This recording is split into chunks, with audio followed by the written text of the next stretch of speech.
कोविड-19 से इंडिया को बचाने के लिए सर रतन टाटा ने एक ही झटके में 1500 करोड़ रुपए डोनेट करने का फैसला ले लिया।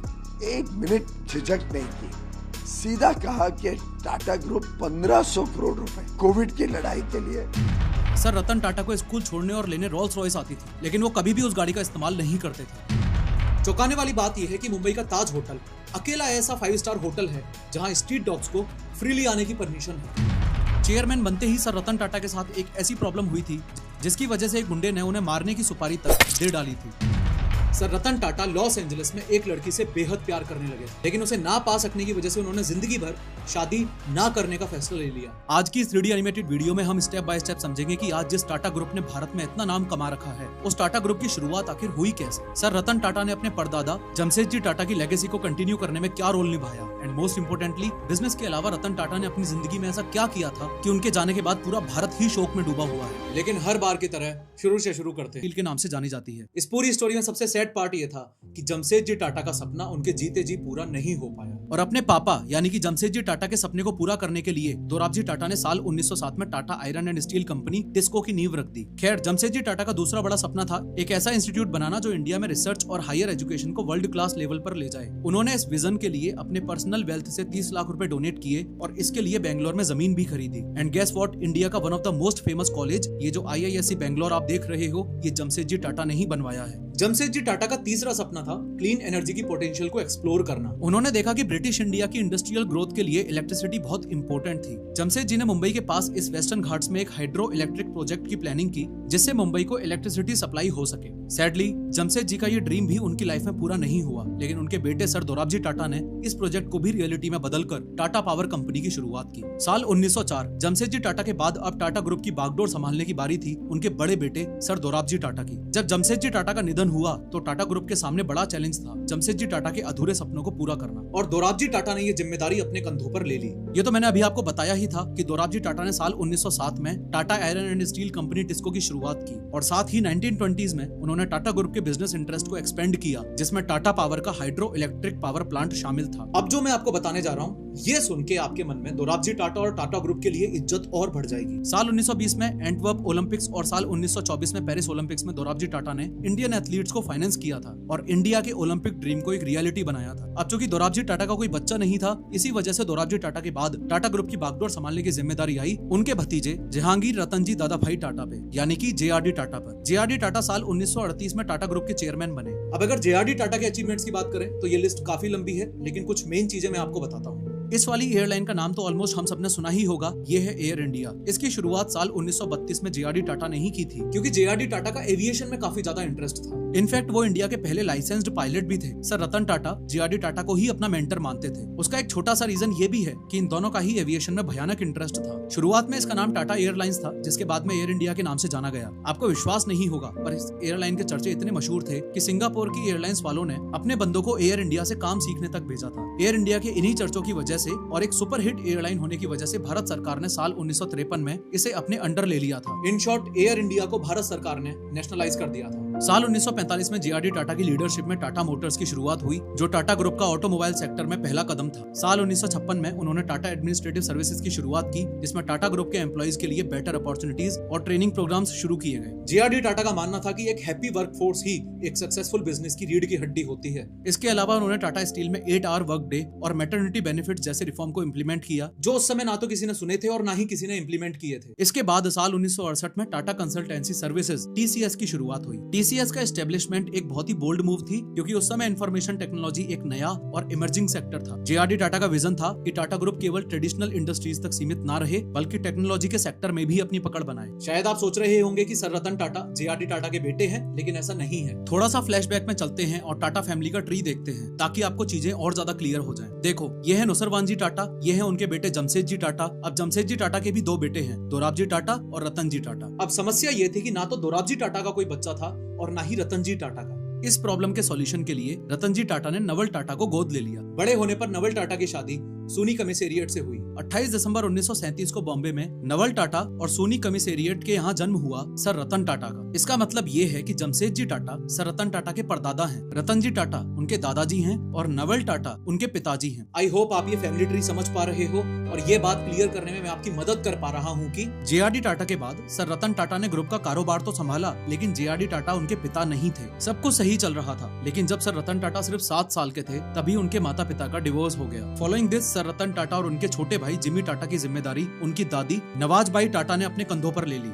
Both my brother and I were brought up by my grandmother, who played a very significant role in my early life. Sir Ratan Tata का बचपन बेहद स्ट्रक्चर्ड और डिसिप्लिन था और बचपन से ही उन्हें पियानो और क्रिकेट खेलने का शौक था। सर रतन टाटा की अर्ली एजुकेशन मुंबई के चैंपियन स्कूल और Cathedral and John Connon School में हुई। इस टाइम की एक इंटरेस्टिंग स्टोरी मैं आपको बताता हूँ। सर रतन टाटा की दादी उन्हें स्कूल से रोल्स रॉयस कार से लेने आती थी। अब सोचो पुराने टाइम की कार्स कैसी होती थी। उनकी हेडलाइट्स बड़ी बड़ी होती थी जो सर रतन टाटा को बिल्कुल भी पसंद नहीं थी। इनफैक्ट उन्हें उस रोल्स रॉयस कार में बैठने में शर्म सी आती थी। तो जब भी उनकी दादी उन्हें उस कार से लेने आती तो वो पैदल ही अपने घर की तरफ निकल जाते थे। सोच के देखो क्या सीन है, एक बच्चा आगे आगे बैग लेके चल रहा है और उसके जस्ट पीछे पीछे रोल्स रॉयस कार चल रही है जो उसे स्कूल से घर के लिए ले जाने के लिए आई थी। I remember, for example, when going to school in Bombay, my grandmother used to have a huge Rolls Royce, which is quite old at that time. And it would embarrass my brother and me to be seen in that, so we'd walk home and the car would follow us. खैर, Cathedral and John Connon School के बाद उन्होंने कुछ साल शिमला के इस bishop cotton school में पढ़ाई की थी। जब सर रतन टाटा सिर्फ 15 साल के थे, उनकी दादी ने फैसला किया कि उन्हें अच्छी एजुकेशन के लिए यूनाइटेड स्टेट्स भेजा जाए। सर रतन टाटा इस एज में पहली बार इंडिया से बाहर निकले और उन्होंने न्यूयॉर्क के इस रिवरडेल कंट्री स्कूल में एडमिशन लिया। उनके लिए ये एक कम्प्लीटली न्यू एक्सपीरियंस था, नए लोग, नया कल्चर और नए चैलेंजेस। लेकिन सर रतन टाटा के लिए ये एक्सपोजर काफी अच्छा था क्योंकि यहीं से उनकी सोच ग्लोबल बनने लगी। स्कूल पूरा करके सर रतन टाटा ने न्यूयॉर्क की कॉर्नेल यूनिवर्सिटी में एडमिशन लिया। यहाँ उन्होंने स्ट्रक्चरल इंजीनियरिंग और आर्किटेक्चर की पढ़ाई की। ये दोनों डिग्रीज उन्होंने साल 1962 तक पूरी कर ली। इसके बाद अमेरिका की एक सिटी लॉस एंजलिस में उन्होंने एक आर्किटेक्चर फर्म में जॉब शुरू कर दी। लेकिन ये तो बस शुरुआत थी, क्योंकि उसके बाद जो हुआ उसके बाद उन्होंने जिंदगी भर शादी ना करने का ही फैसला ले लिया। मैं बात कर रहा हूँ सर रतन टाटा की लाइफ के उस चैप्टर की जिसके बारे में बहुत कम लोग जानते हैं, यानी कि उनकी लव लाइफ के बारे में। जब सर रतन टाटा ने लॉस एंजलिस में काम करना शुरू किया तभी उनकी जिंदगी में किसी की एंट्री हुई। Sir Ratan Tata Los Angeles में एक लड़की से बेहद प्यार करने लग गए थे। उन्होंने सोचा था कि वो यूएस में ही सेटल हो जाएंगे और शादी करके एक नई लाइफ शुरू करेंगे, लेकिन किस्मत को कुछ और ही मंजूर था। सर रतन टाटा की लव स्टोरी चल ही रही थी कि तभी एक दिन उन्हें इंडिया से एक अर्जेंट कॉल आया। ये कॉल उनकी दादी की खराब हेल्थ के बारे में था। सर रतन टाटा के लिए ये डिसीजन लेना बहुत ही मुश्किल था,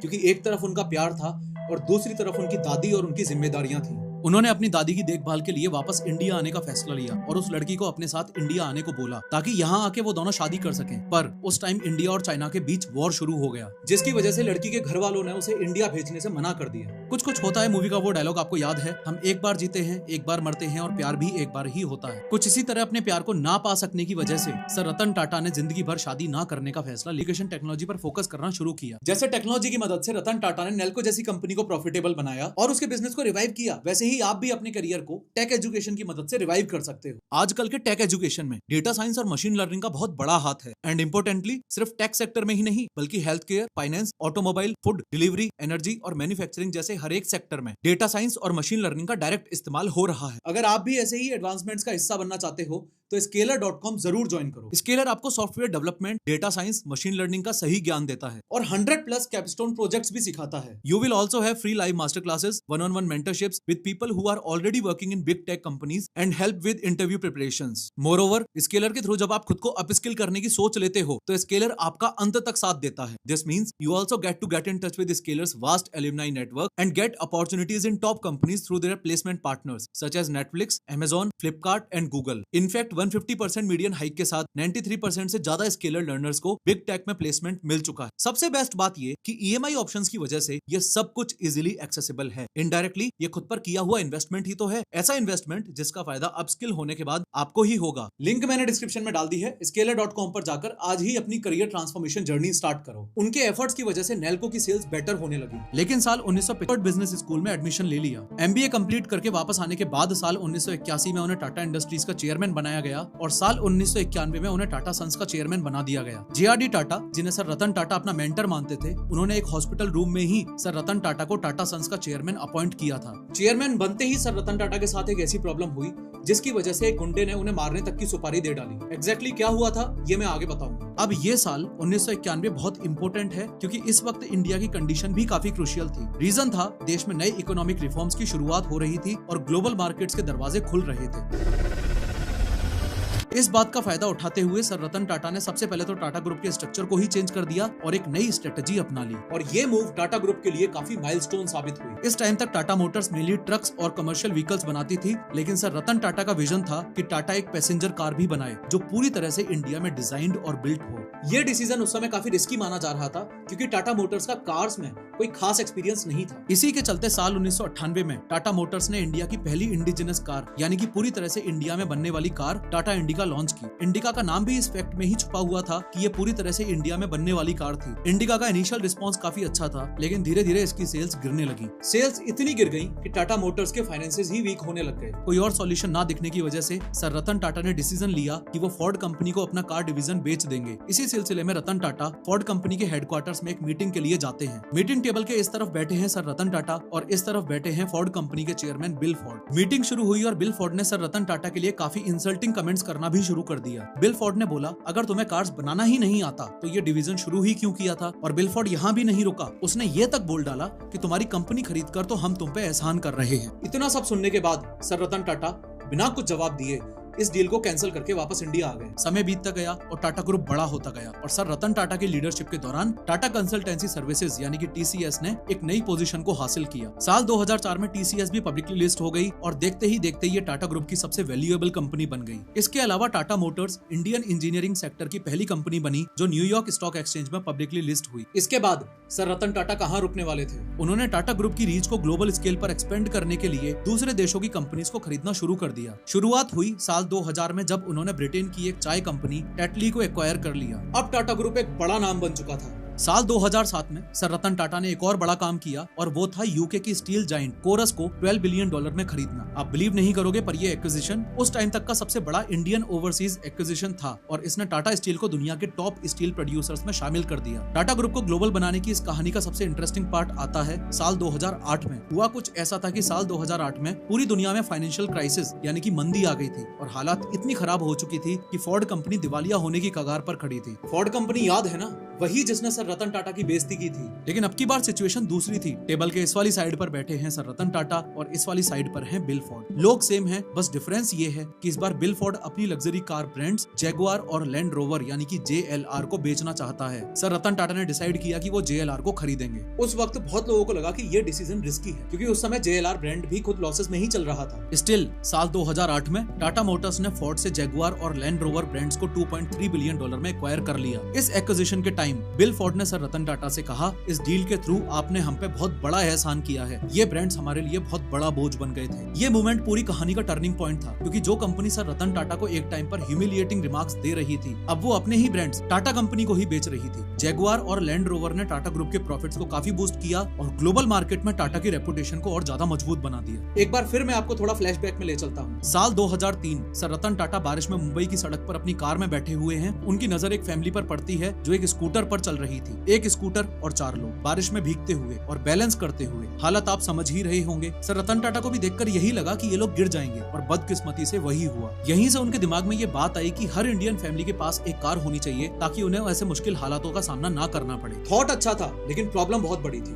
प्रॉब्लम थी कार का प्राइस, क्योंकि एक आम आदमी बहुत महंगी गाड़ी नहीं खरीद सकता। यही वो मोमेंट था जब सर रतन टाटा के दिमाग में एक आइडिया आया एक ऐसी कार बनाने का जिसकी कीमत कम हो ताकि हर मिडिल क्लास इंडियन फैमिली खरीद सके और इस आइडिया का नाम रखा गया टाटा नैनो। साल 2008 में टाटा नैनो को ऑफिशियली लॉन्च किया गया और एक बार के लिए तो इसने दुनिया में तहलका मचा दिया। टाटा नैनो न्यूज हेडलाइंस में हिट हो रही थी और इसे वर्ल्ड्स चीपेस्ट कार के नाम से बोला जाने लगा। सैडली ये टैगलाइन ही आगे चलकर नैनो की मुश्किलों की सबसे बड़ी वजह बन गई। अब सवाल ये उठता है कि आखिर वो कौन सी वजह थी जिसने टाटा नैनो को एक फेलियर बना दिया। सबसे बड़ी वजह थी नैनो का परसेप्शन।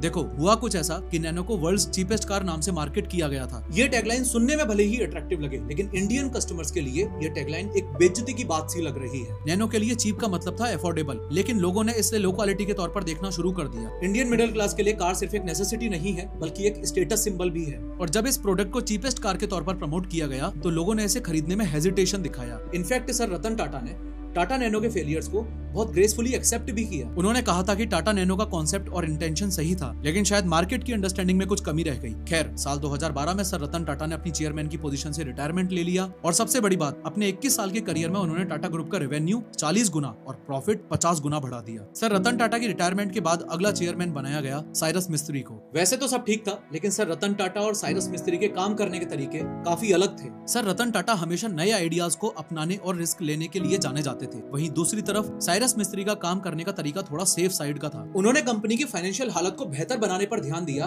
और खर्चों को संभाल कर चलाना चाहा। मिस्त्री ने सोचा कि कई लॉस में चल रहे बिजनेसेस को बंद कर देना चाहिए ताकि कंपनी का पैसा बर्बाद ना हो, जो सर रतन टाटा के विजन से अलग था। सर रतन टाटा को टाटा ग्रुप की पुरानी वैल्यूज और पहचान बनाए रखना पसंद था, जबकि मिस्त्री ने सोचा कि पुराने बिजनेसेस जो अच्छा नहीं कर रहे हैं उन्हें बंद कर देना चाहिए। इन अलग अलग सोच की वजह से उनके बीच डिफरेंसेस बढ़ने लगे और आखिरकार साल 2016 में टाटा सन्स के बोर्ड ने साइरस मिस्त्री को चेयरमैन की पोजीशन से ही हटा दिया और सर रतन टाटा खुद कुछ टाइम के लिए इंटरिम चेयर बने और फिर साल 2017 में एन चंद्रशेखरन को टाटा सन्स का चेयरमैन बना दिया गया। एन चंद्रशेखरन के बारे में एक इंटरेस्टिंग बात यह है कि वो एक पैशनेट मैराथन रनर हैं और उन्होंने दुनिया भर में कई मैराथन्स कंप्लीट किए हैं। खैर, मैंने पहले बताया था ना कि चेयरमैन बनने के बाद सर रतन टाटा की लाइफ में एक ऐसा ट्विस्ट आया था कि एक गैंगस्टर ने उन्हें मारने की सुपारी तक दे डाली थी। ध्यान से सुनो एग्जैक्टली हुआ क्या था। बात है साल 1991 की। सर रतन टाटा को चेयरमैन बने हुए बस 15 दिन हुए थे कि तभी एक गैंगस्टर उनकी कंपनी टाटा मोटर्स से पैसा मांगना शुरू कर देता है।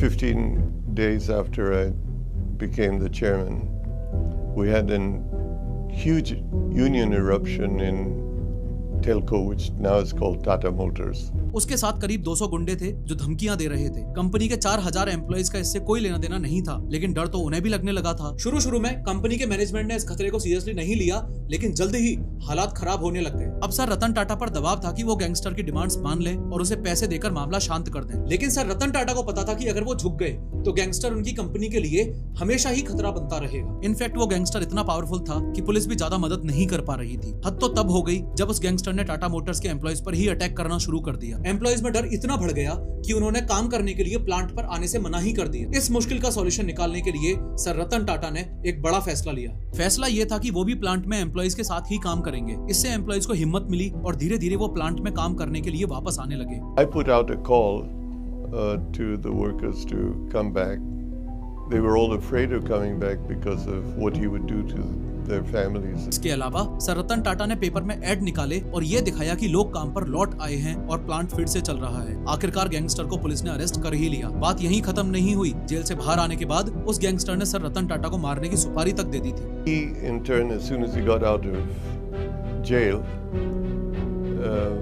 put out a contract that he was going to kill me. लेकिन you know the rest. Fortunately कुछ भी सब्सटेंशियल नहीं हुआ। तो सर रतन टाटा ने कई स्टार्टअप्स में एंजल इन्वेस्टर के रूप में इन्वेस्टमेंट किए हैं। एंजल इन्वेस्टर का मतलब होता है एक ऐसा इंसान जो किसी नए बिजनेस या स्टार्टअप के स्टार्टिंग के टाइम में पैसा लगाता है जब उस बिजनेस को ग्रो करने के लिए फंड्स की जरूरत होती है। शॉर्ट में इसे ऐसे समझ लो कि सर रतन टाटा इन सब स्टार्टअप्स के लिए भगवान है। सर रतन टाटा ने करीब 45 स्टार्टअप्स में इन्वेस्टमेंट की थी, जिनमें से कुछ फेमस कंपनीज की लिस्ट देख लो। Ola, Paytm, Zivame, UrbanClap, Snapdeal, Curefit, Lybrate, FirstCry, Lenskart, BlueStone, CarDekho etcetera. In fact sir Ratan Tata को उनके अचीवमेंट्स और काम की वजह से काफी सारे अवार्ड्स भी मिल चुके हैं। साल 2000 में देश का 3rd highest civilian award Padma Bhushan, साल 2008 में देश का 2nd highest civilian award Padma Vibhushan, साल 2009 में इटली का grand officer of the order of merit यानी कि वहां का 2nd हाईएस्ट सिविलियन अवार्ड, साल 2014 में ब्रिटेन का नाइट ग्रैंड क्रॉस। इनफैक्ट साल 1950 के बाद ये अवार्ड पाने वाले sir Ratan Tata first Indian थे। साल 2016 में फ्रांस का लीजन दे ऑनर, साल 2023 में ऑस्ट्रेलिया का हाईएस्ट सिविलियन अवार्ड। इसके अलावा ये देखो, ये है सर रतन टाटा के सबसे फेवरेट डॉग्स टीटो और टैंगो। सर रतन टाटा का अपने डॉग्स के लिए प्यार इतना ज्यादा है कि उन्होंने अपने डॉग के लिए ब्रिटेन के राजा प्रिंस चार्ल्स से मिलना ही कैंसिल कर दिया था। से सुनना एग्जैक्टली हुआ क्या था। देखो, हुआ कुछ ऐसा था कि इवेंट से कुछ दिन पहले सर रतन टाटा के डॉग टीटो की तबीयत खराब हो गई थी। अब उनके पास 2 चॉइसेस थे। पहला तो ब्रिटेन के राजा प्रिंस चार्ल्स से अवार्ड ले लें और दूसरा अपने डॉग के पास रहकर उसकी केयर करें। एंड गेस व्हाट, उन्होंने टीटो की केयर करने के लिए प्रिंस चार्ल्स से मिलने वाले अवार्ड फंक्शन में जाना ही कैंसिल कर दिया।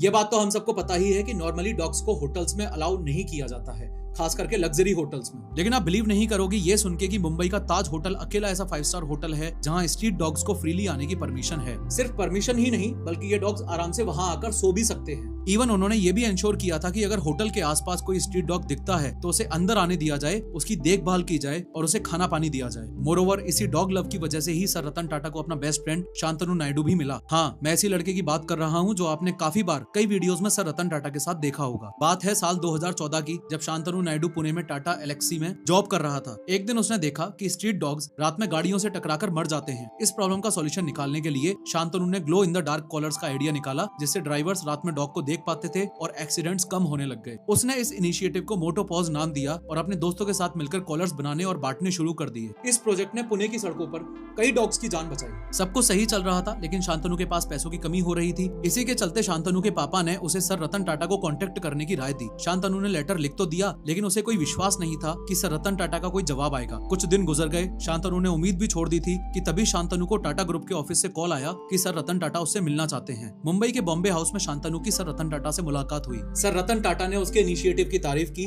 और शांतनु के पैशन से काफी इन्फ्लुएंस्ड हुए। उन्होंने न केवल मोटोपॉज को सपोर्ट किया, बल्कि शांतनु को खुद के साथ काम करने का चांस दिया। सर रतन टाटा और शांतनु का बॉन्ड इतना अच्छा बन गया था कि सर रतन टाटा ने उसके कॉन्वोकेशन पर जाने का इन्विटेशन भी एक्सेप्ट कर लिया था। पर जब वो वहां जा नहीं पाए तो शांतनु के घर जाके उसके साथ ये वाली फोटो क्लिक करवाई जो अभी आप स्क्रीन पर देख रहे हो। अब आते हैं मुद्दे की बात पर। सर रतन टाटा के उन कामों पर नजर डालते हैं जिनकी वजह से उनका नाम अमर हो गया है और जिनकी वजह से उनको भारत का रत्न बोला जाता है। टाटा ट्रस्ट इंडिया की सबसे बड़ी चैरिटेबल ऑर्गेनाइजेशन है। इसके लिए सर रतन टाटा ने मेनली जिन सेक्टर्स में काम किया है वो है education, health care, rural development और सोशल वेलफेयर। एक एक करके सारे पॉइंट्स को समझते हैं, पर शुरुआत एजुकेशन से करेंगे। सर रतन टाटा ने इंडिया के कॉलेजेस जैसे IIT बॉम्बे, IISc बेंगलोर और कई इंस्टीट्यूट्स को सब्सटेंशियल डोनेशन दिए हैं। इन डोनेशंस की मदद से नई रिसर्च फैसिलिटीज और स्टूडेंट स्कॉलरशिप्स प्रोवाइड की जा चुकी है। कॉर्नेल यूनिवर्सिटी में फाइनेंशियली कमजोर इंडियन स्टूडेंट्स के लिए $25 मिलियन का टाटा स्कॉलरशिप फंड बनाया है, यानी कि करीबन 210 करोड़ रुपए, जिससे इंडियन स्टूडेंट्स हायर एजुकेशन ले सके। ऐसे ही हार्वर्ड बिजनेस स्कूल में टाटा हॉल बनाने के लिए $50 मिलियन का डोनेशन दिया, यानी कि करीबन 420 करोड़ रुपए। ये एक डेडिकेटेड स्कॉलरशिप फंड था, जिससे कई इंडियन स्टूडेंट्स को वहाँ पढ़ने का मौका मिला। ऑब्वियसली ऐसा तो है नहीं कि आपने टाटा मेमोरियल हॉस्पिटल का नाम नहीं सुना होगा। हाँ, वही टाटा मेमोरियल हॉस्पिटल जो सर दोराबजी टाटा ने इसलिए बनवाया था क्योंकि उनकी पत्नी लेडी मेहरबाई टाटा कैंसर से गुजर गई थी। उस वक्त उन्होंने देखा कि इंडिया में प्रॉपर कैंसर ट्रीटमेंट की फैसिलिटीज नहीं थी। इस पर्सनल लॉस से इंस्पायर होकर उन्होंने ये डिसाइड किया कि इंडिया में एक ऐसा हॉस्पिटल होना चाहिए जो लोगों को सही तरीके से कैंसर ट्रीटमेंट दे सके, वो भी अफोर्डेबल रेट्स पे। यही सोचकर उन्होंने टाटा मेमोरियल हॉस्पिटल की शुरुआत की ताकि दूसरे लोगों को ऐसी प्रॉब्लम्स का सामना ना करना पड़े। तो सर दोराबजी टाटा ने जो टाटा मेमोरियल हॉस्पिटल बनवाया था उसको इंडिया में और इंटरनेशनल लेवल पर एक्सपेंड करने में सर रतन टाटा ने खूब मेहनत की। ऑल्सो कोविड-19 के टाइम जब पूरे देश में इतनी प्रॉब्लम्स आ रही थी, तब सरकार ने प्राइवेट सेक्टर को अर्ज किया था कि वो भी इस मुश्किल की घड़ी में देश का साथ दें। और आप बिलीव नहीं करोगे कि सर रतन टाटा ने एक ही झटके में 1500 करोड़ रुपए डोनेट करने का फैसला ले लिया था। एक मिनट झिझक नहीं की, सीधा कहा कि टाटा ग्रुप 1500 करोड़ रुपए कोविड की लड़ाई के लिए सरकार के साथ जुड़ के। सर रतन टाटा ने रूरल एरियाज में टाटा स्वच्छ जैसी सस्ती वाटर प्यूरिफिकेशन सिस्टम्स की शुरुआत की।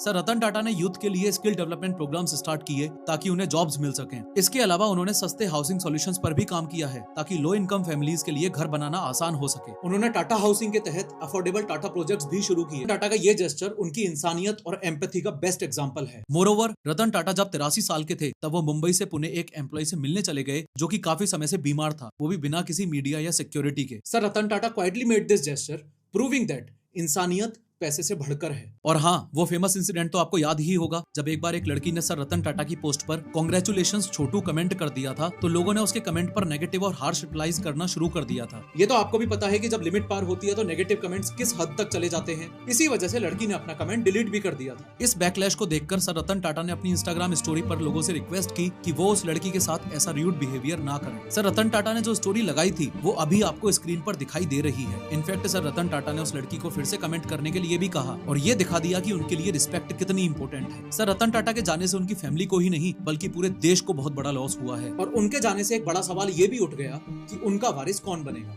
ये तो आपने न्यूज में सुना ही होगा कि Noel Tata appointed chairman of Tata trust. हो सकता है अब आप थोड़े से कंफ्यूज हो रहे हो और ये सोच रहे हो कि टाटा ट्रस्ट, टाटा ग्रुप और टाटा सन्स में आखिर फर्क क्या है। तो देखो, जैसा कि इस फ्लो चार्ट में दिखाया गया है, सबसे टॉप पर आते हैं टाटा ट्रस्ट, उसके अंडर आता है टाटा सन्स और उसके भी अंडर आता है टाटा ग्रुप्स। असल में ये सबसे ऊपर वाला टाटा ट्रस्ट एक चैरिटेबल ट्रस्ट है जो सर दोराबजी टाटा और रतन जी टाटा ने एस्टेब्लिश किया था। टाटा सन्स के शेयर का बड़ा पार्ट इन ट्रस्ट के पास है और ये ट्रस्ट काफी सारा पैसा सोसाइटी के वेलफेयर में लगाते हैं, जैसे education, education, health care etcetera. उसके जस्ट नीचे वाला यानी कि ये टाटा सन्स एक होल्डिंग कंपनी है जो टाटा ग्रुप की मेजर कंपनीज को कंट्रोल करती है। टाटा सन्स के पास इन कंपनीज के शेयर्स हैं और ये पेरेंट कंपनी जैसा काम करती है। टाटा सन्स को मैनेज करता है टाटा का लीडरशिप जैसे चेयरमैन। और ये सबसे नीचे वाला ऑप्शन यानी कि टाटा ग्रुप एक अम्ब्रेला टर्म है जो उन सारी कंपनीज को कवर करता है जो टाटा के नाम से काम करती हैं, जैसे Tata Motors, Tata steel, TCS etcetera. Basically ये कलेक्शन ऑफ कंपनीज हैं जो डिफरेंट इंडस्ट्रीज में काम कर रही है। तो मेनली यहाँ पर नोटिस करने वाली बात क्या है? नोटिस करने वाली बात यह है कि सर रतन टाटा चेयरमैन थे टाटा ट्रस्ट के और अब उनके स्वर्गवास के बाद नोएल टाटा जी टाटा ट्रस्ट के चेयरमैन बन चुके हैं। और टाटा ग्रुप और टाटा सन्स के चेयरमैन तो एन चंद्रशेखरन जी हैं ही, वो मैं आपको ऑलरेडी बता चुका हूँ। इन शॉर्ट टाटा सन्स की लगभग 66% ओनरशिप टाटा ट्रस्ट के पास है। इसका मतलब है कि Tata trust indirectly Tata group की सभी कंपनीज पर मेजर कंट्रोल रखता है। सर रतन टाटा इसी ट्रस्ट के चेयरमैन थे और अब नोएल टाटा भी इसी ट्रस्ट के चेयरमैन बन चुके हैं। वैसे एक इंटरेस्टिंग बात यहाँ पर यह भी है